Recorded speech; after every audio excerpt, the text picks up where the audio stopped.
Hola profes, ¿cómo están? Bienvenidos a mi canal.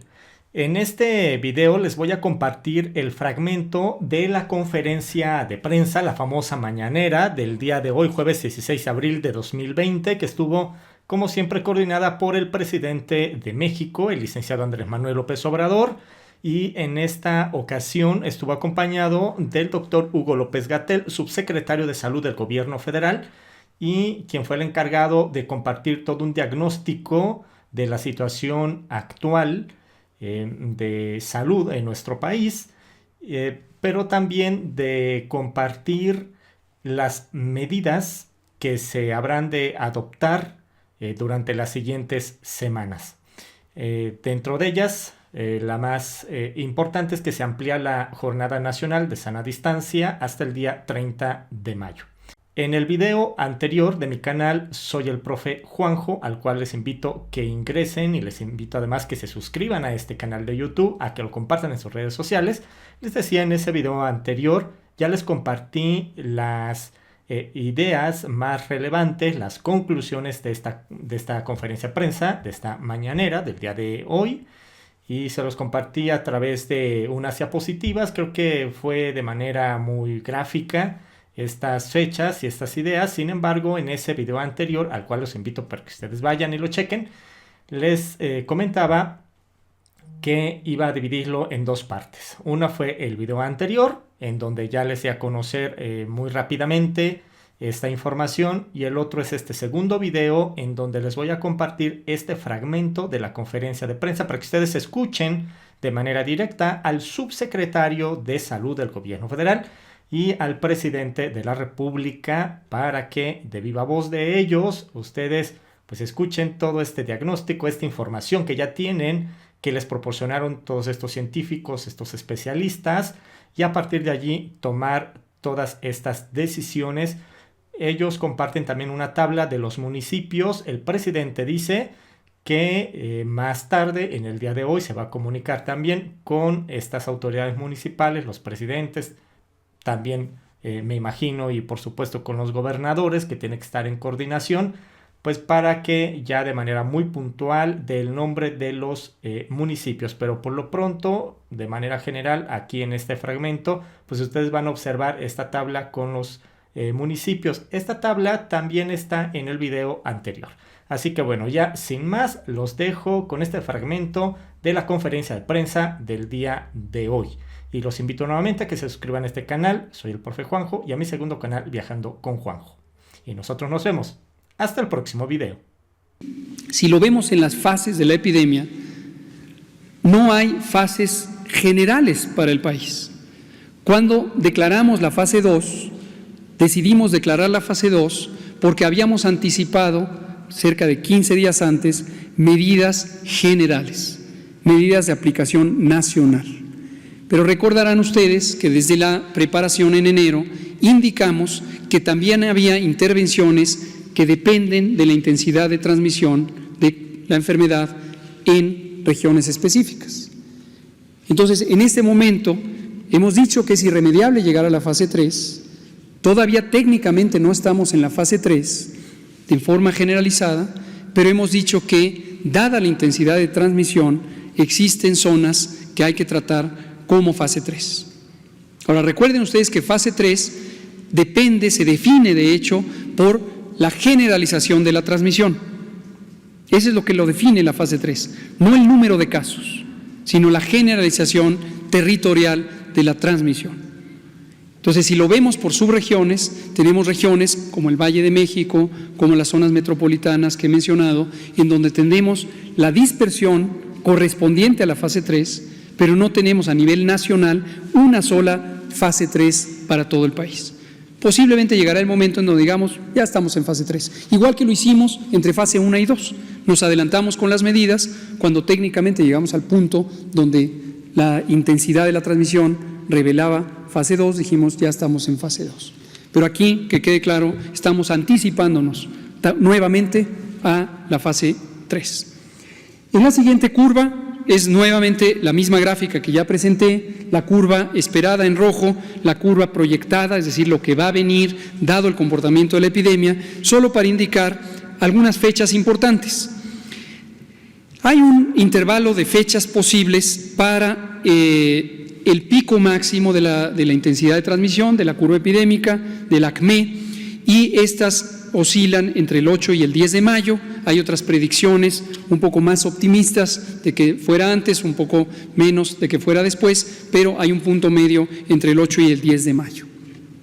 Y eso nos lleva además a la duración de la epidemia, y aquí dejo en claro, estamos proyectando este primer ciclo de la epidemia. El primer ciclo de la epidemia se puede proyectar que se extendería hasta agotar cerca del 95% de los casos esperados el 25 de junio, y como suele pasar en todas las epidemias, con un hilo, una cola, una continuidad de la epidemia, ya con una transmisión muy baja que se extiende por varias semanas más. Esta es la predicción para este primer ciclo. Insisto, quiero dejarlo extremadamente claro: si y solo si se mantienen las medidas de acuerdo a lo programado, las medidas de mitigación comunitaria que implican quédate en casa. Ahora, los grupos científicos hicieron las siguientes recomendaciones, y estas recomendaciones se basan en la evidencia que acabo de presentar y su análisis cuidadoso. Hemos tenido repetidas y prolongadas conversaciones con esta comunidad. Y lo primero que recomiendan es mantener la Jornada Nacional de Sana Distancia, pero extenderla hasta el 30 de mayo. Originalmente estipulada al 30 de abril, ahora se extendería hasta el 30 de mayo, con el propósito de conservar la intensidad de las medidas de mitigación que están dando resultados y que, si continúan, seguirán dando resultados. Pero también recomendaron de manera enfática asegurar la adecuada implementación y cumplimiento de estas medidas de seguridad sanitaria. Y esto implica el compromiso, la responsabilidad de todas y todos los miembros de la sociedad. Y ya hemos dicho, agradecimiento a quienes de manera individual, o las pequeñas empresas que están cooperando, también las medianas y grandes empresas que están cooperando, pero falta la cooperación decidida de otras empresas, dado que la medida está orientada a la actividad laboral, para que pueda facilitarse el cumplimiento por parte de los trabajadores y las trabajadoras. Tercera recomendación, y esta es nueva, esta es importante, esta va a llevar a una decisión muy importante: regionalizar la intensidad de estas medidas. Con el mapa municipal lo que apreciamos es zonas sin transmisión o zonas de mínima transmisión. Para fines prácticos es como que estas zonas están en fase 1, y en fase 1 son tan pocos los casos que se puede utilizar contención y no medidas masivas de mitigación. Contención, detectar casos sospechosos, diagnosticarlos y ponerlos en aislamiento a ellos y a ellas y sus contactos. Cuarta medida, que también es nueva, la recomendación: segmentar la movilidad en el territorio nacional. Esto lo que quiere decir es instrumentar mecanismos de contención geográfica. Contención geográfica. Necesitamos que las personas que viven en las zonas de baja o nula transmisión permanezcan en esa zona de baja o nula transmisión, que no se desplacen a zonas de mayor transmisión, y viceversa, que quienes vivimos en zonas de alta transmisión no vayamos a zonas de baja transmisión, porque esto transportaría los contagios. Recordarán que como venía la Semana Santa, especificamos que no eran vacaciones, y por eso enfatizamos la importancia de cerrar la actividad turística, la actividad hotelera, para que no hubiera desplazamiento, como le ocurrió a algunos de los países europeos más afectados, y logramos evitarlo. No se propagó en el territorio nacional. Y por último, mantener, aún después del 30 de mayo, cuando acaba la Jornada Nacional de Sana Distancia, la protección con estas medidas de sana distancia de las personas adultas mayores y las personas que tienen enfermedades crónicas que los hacen más susceptibles a complicarse o tener desenlaces fatales, y las mujeres embarazadas. Por lo tanto, las acciones de control que serán propuestas para su formalización en el Consejo de Salubridad General son estas tres. La Jornada Nacional de Sana Distancia permanecerá vigente hasta el 30 de mayo, pero 2. En los municipios de baja o nula transmisión, las medidas de seguridad sanitaria permanecerían hasta el 17 de mayo y posteriormente se conservaría o se recuperarían las actividades normales. Entonces, en los municipios donde hay baja o nula transmisión, anticipadamente salen de las medidas de mitigación comunitaria, anticipadamente, y esto representa el éxito que ha habido en esas comunidades. Los municipios que tienen alta transmisión se esperan hasta el 30 de mayo y en todos los casos el 1 de junio ya recuperamos de una manera escalonada, de una manera organizada, las actividades económicas, sociales y de la vida pública. Y recordarles aquí que todo depende de que se sigan cumpliendo las medidas. Regiones del país donde no se cumplan las medidas, no se va a lograr lo que se proyecta, va a aumentar la transmisión y podría ser imposible, inviable, no recomendable que se levanten las medidas. Entonces, ojo, hay que extremar la reducción con todo lo que se necesita para lograrlo. Y tercero, que ya dijimos, se mantendrán hasta nuevo aviso las medidas de protección de las poblaciones con mayor riesgo.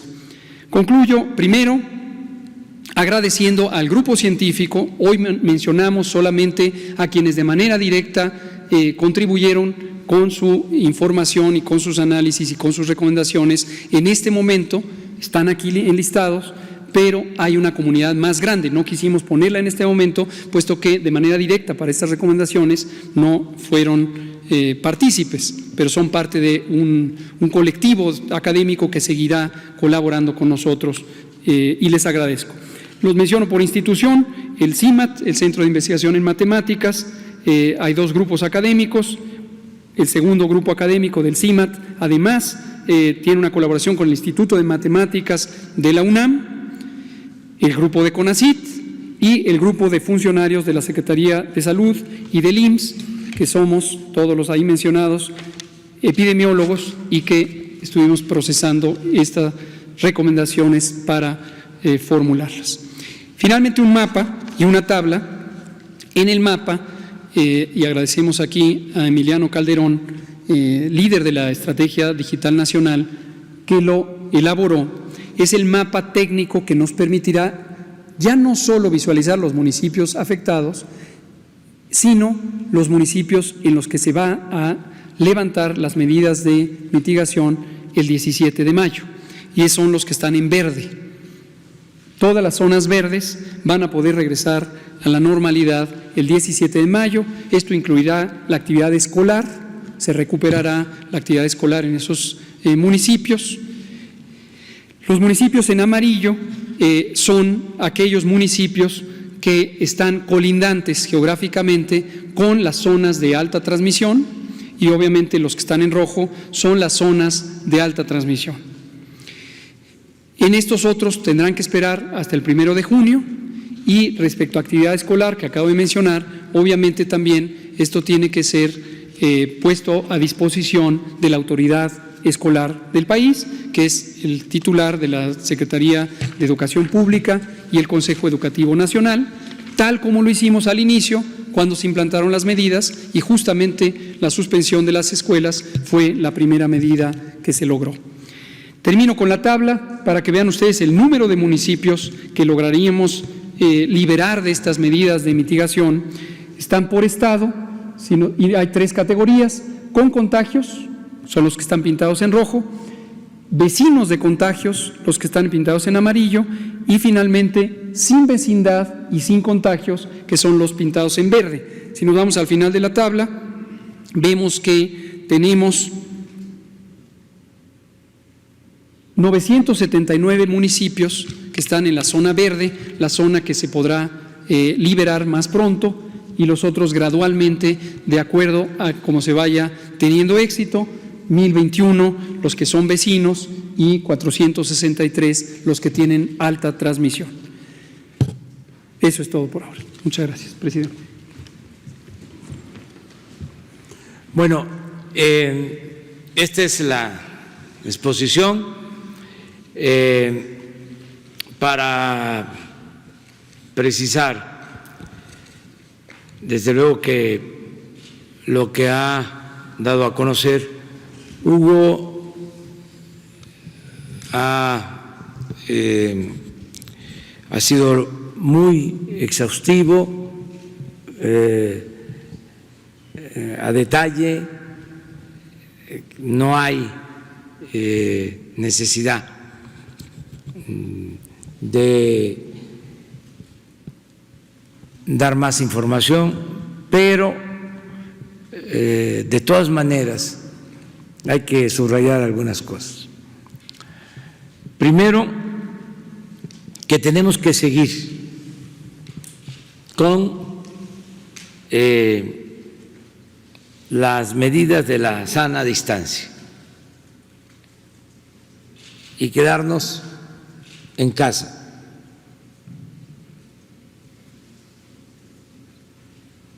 Tenemos que seguir solo saliendo a la calle por lo indispensable. En el caso de las escuelas, como es obvio, no hay regreso a clases el lunes. El regreso a clase, de acuerdo a esto que se está proponiendo, sería el 17 de mayo. En los municipios donde no hay casos de coronavirus, los 900 municipios. Para eso, desde luego, sí y solo sí, como diría Hugo, si tenemos la disciplina, si mantenemos la disciplina que hasta ahora se ha observado, el buen comportamiento, si seguimos actuando como buenos ciudadanos. A las autoridades de estos municipios, desde luego se va a dar a conocer el día de hoy los nombres de los municipios, que se dio a conocer solo la tabla, el número de municipios, pero todos los nombres, para que nos ayuden a establecer cordones sanitarios. Esto ya lo están haciendo en muchos municipios del país. Es delimitar muy bien las áreas y ayudar para que no haya contagios. El 17 de mayo en estos municipios se regresa a la normalidad. Esto es regreso a clases y a todas las actividades productivas, sociales, con la única limitación de que los adultos mayores, aún en estos municipios, las mujeres embarazadas, los enfermos de diabetes, de hipertensión, tienen que seguirse cuidando.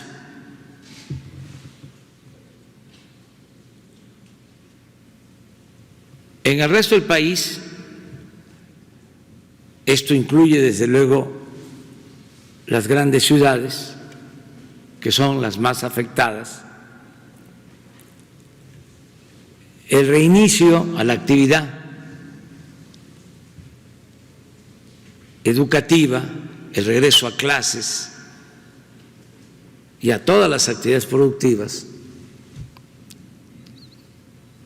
será a partir del día 1 de junio.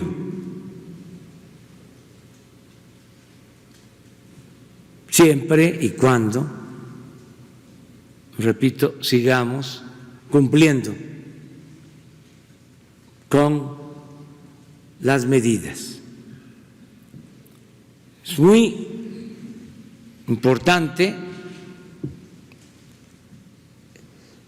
ver cómo se redujo la movilidad en el país a partir de que se hizo el llamado a que nos guardáramos, a que nos retiráramos, que nos cuidáramos en nuestras casas. A ver si ponen la lámina. Miren esto.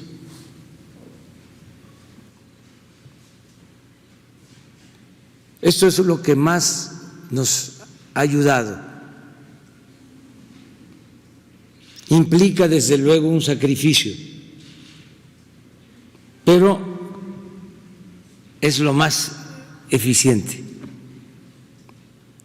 Lo que dijimos desde el principio por recomendaciones de los especialistas, estas epidemias no se curan solo en los hospitales, se enfrentan con la gente, con los ciudadanos, con nuestras familias. Y esta es la prueba. Por eso no fuimos rebasados y no seremos rebasados y no nos van a faltar camas y ventiladores y médicos y especialistas y vamos a salvar muchas vidas. Entre todos, por actuar de manera consciente y responsable. Esto es lo que tenemos que seguir haciendo para regresar a la normalidad. La semana próxima, el martes, que corresponde a informar sobre salud, vamos a invitar al secretario de Educación Pública para que a partir de estos elementos ya se pueda proyectar no solo el reinicio a clase, sino cómo recuperar lo que se ha perdido. ¿Qué opinan también los especialistas en educación, en pedagogía? Y que tengamos ya un punto de vista para el regreso a clases, cuánto tiempo, cómo se va a resolver lo de las vacaciones futuras, se mantiene el tiempo, se reduce el tiempo, se amplían las clases. Eso el martes, a partir de este diagnóstico que nos hacía mucha falta a todos, porque esto nos ayuda a organizarnos, a prepararnos, a saber cuánto tiempo más requerimos de este comportamiento solidario y también de cómo nos organizamos para que se presenten menos sufrimientos y podamos atemperar la crisis económica, la crisis de bienestar social. Por eso hago este llamado a todo el pueblo a que nos sigan apoyando. Esto es lo mejor. No es una conjetura, no es una ocurrencia, es la recomendación de un grupo de expertos, de especialistas, de científicos. Y lo más importante es la salud, es la vida.